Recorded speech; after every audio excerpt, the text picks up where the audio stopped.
the declining balance method. Um, this one is funny, and also I feel like this is the one you're most likely to get on an exam. Mm-hmm. Right? Uh, so the declining method is the depreciation is based on the useful life of the asset, not the units of production. So this is similar to SLM like that, but expenses decrease over time, right? And therefore are used with products that use efficiency over time. What does this mean? This means that I'm not going to depreciate my machine by the same amount every year.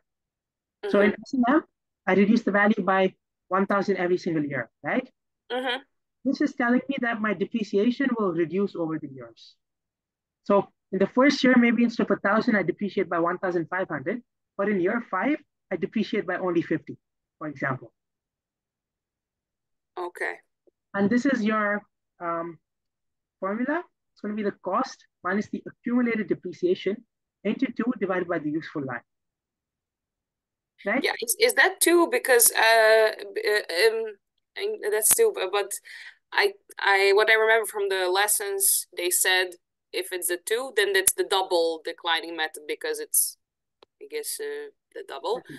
But it could be like, I don't know if they increase that number, like the triple. I don't know if we even have that, but That's theoretically speaking possible, but the method is actually called the double declining balance method. oh, yeah, okay, Yeah. okay. So it's always a 2. So Always.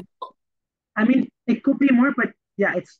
I also teach accounting at other universities, and I can promise you, I've never seen anything apart from a 2 here. Okay, okay, great. So that's this. Are you calculate? Okay. Before that, what I do want to highlight is this formula does not have any residual value in it, right? I don't know if you noticed that. That means that in this method, the residual value is not used to calculate the depreciation expense. Mm-hmm. And we're going to calculate this one. This one is important to calculate also because of my final thing for this. So you bought a machine for 6,000 and it has a useful life of 4 years. What is your depreciation expense after the first year using this declining balance method? Before we start this, my question is, if I said that it has a residual value of 5,000 or 500, would that make a difference for the calculation? No. No, exactly. So if you see that information, then it's not useful in this formula. It will be useful a little bit later, but not in the formula at least. So for my first year, what would then be my accumulated, what would be my depreciation? Yeah, well, you have just the cost here for 6,000 Yeah, with accumulated depreciation times 2/4. yeah. And what is the accumulated depreciation in the first year? Um, uh, in the first year, that's then like That's just.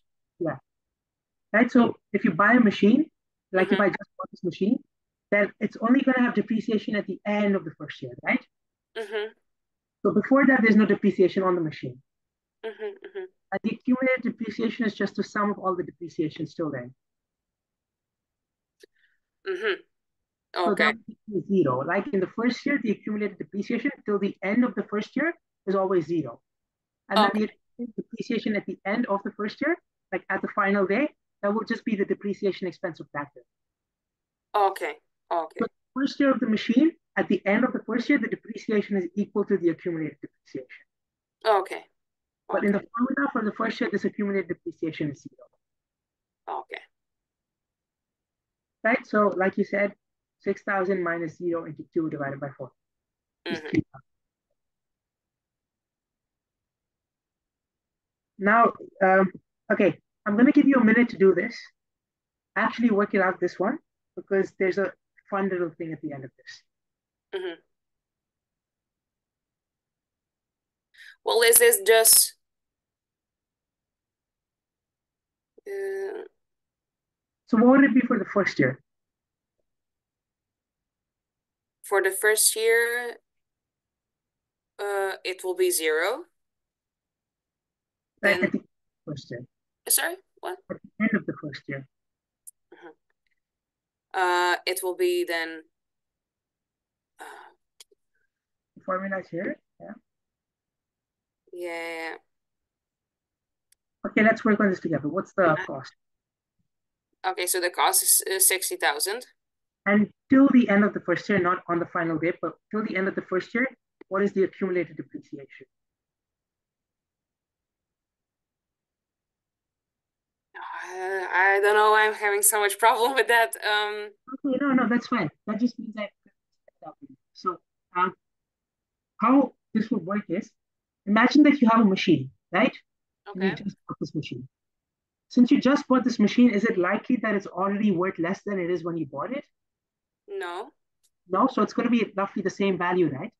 Mm-hmm. So for this first year, there's no pre-existing depreciation, Okay. right? So there was no depreciation of the machine before this. Okay. So the accumulated depreciation is then zero. Okay. And that's always true. Okay. Does that make sense? And then for the second year? The second year, the accumulated depreciation will be the depreciation from the previous year. So what you calculated for the first year, that is the accumulated depreciation for the second year. Mm-hmm. And Mm-hmm. what would the accumulated depreciation for the third year then be?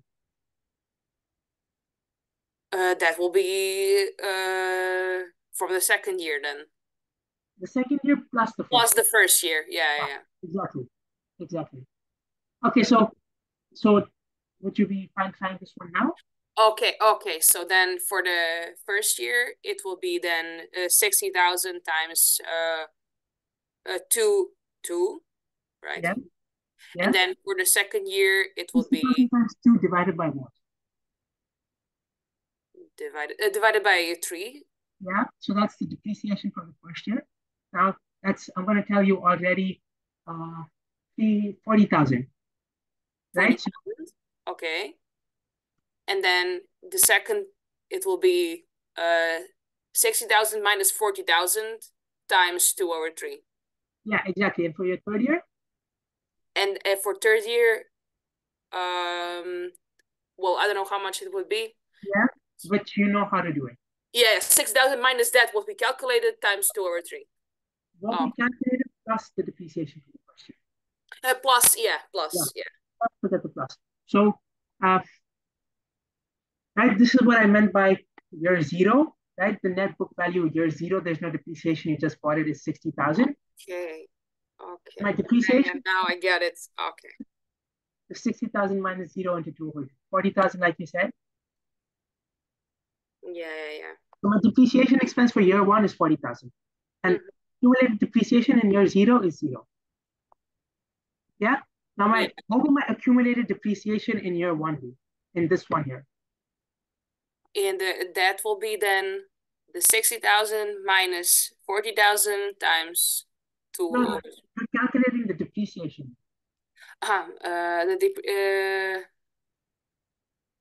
Yeah, just that's for the first. Yeah, exactly. Yeah. So And then yeah. Right? Makes sense? yes. Now for the second year will be 20,000 into 2/3. So this 60,000 minus the 40,000 of accumulated depreciation into 2/3. This is depreciation expense for the year.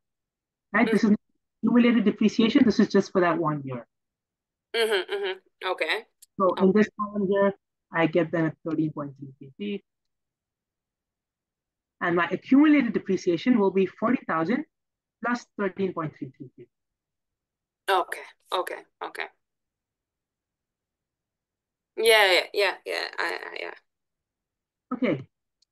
And my net book value is then the 60,000 that I bought it for minus the accumulated depreciation till then. Yeah. Right.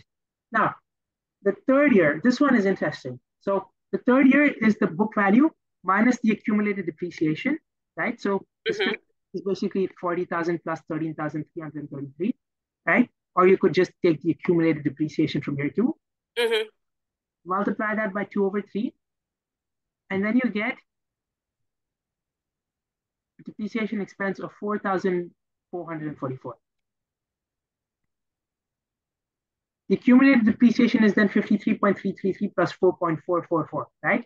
Yeah. Okay. Right? So to calculate the accumulated depreciation, you take the accumulated depreciation from the previous year and you add the depreciation from this year.